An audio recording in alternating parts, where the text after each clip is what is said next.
Assalamualaikum warahmatullahi wabarakatuh. Nama saya Emily Karina Sorin dari fase F15.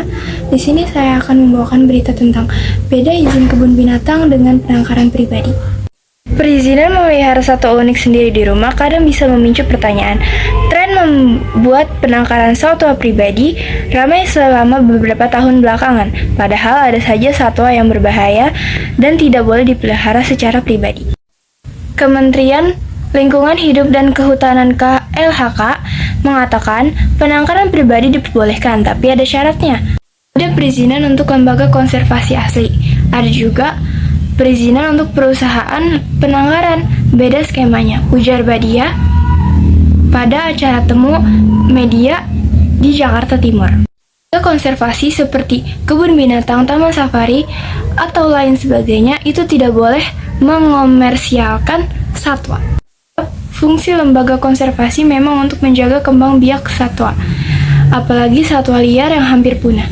Selain lembaga konservasi, itu bisa menjadi taman rekreasi, edukasi masyarakat, atau lain sebagainya. Itu sangat penting diperhatikan dalam lembaga konservasi.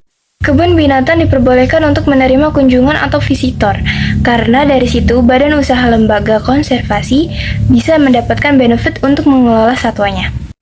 Untuk perizinan perusahaan penangkaran, kewajibannya dan haknya itu berbeda dengan lembaga konservasi.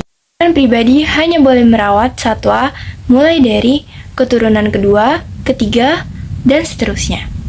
Dan pribadi mengambil satwa itu secara komersial. Nah, di situ bedanya dengan lembaga konservasi asli, yang dimana tidak boleh mengomersialkan satwa. Hal itu tercantum dalam Peraturan Menteri Kementerian Lingkungan Hidup dan Kehutanan (KLHK) Nomor 22 Tahun 2019. Konservasi juga diwajibkan memiliki dokter hewan, paramedis, klinik, dan karantina. Juga pengelolaan satwa yang berbasis pada etika dan kesejahteraan. Bedanya lagi, unit kebun binatang dengan unit penangkaran pribadi, lebih banyak unit penangkaran pribadi. Karena mungkin orang yang memiliki penangkaran pribadi itu hobi menangkarkan satwa dan kemudian hasil anakannya itu dipelihara oleh mereka. Beruang secara langsung teman-teman, ini namanya beruang madu. Teman kira-kira kenapa ya namanya beruang madu? Ada yang tahu nggak?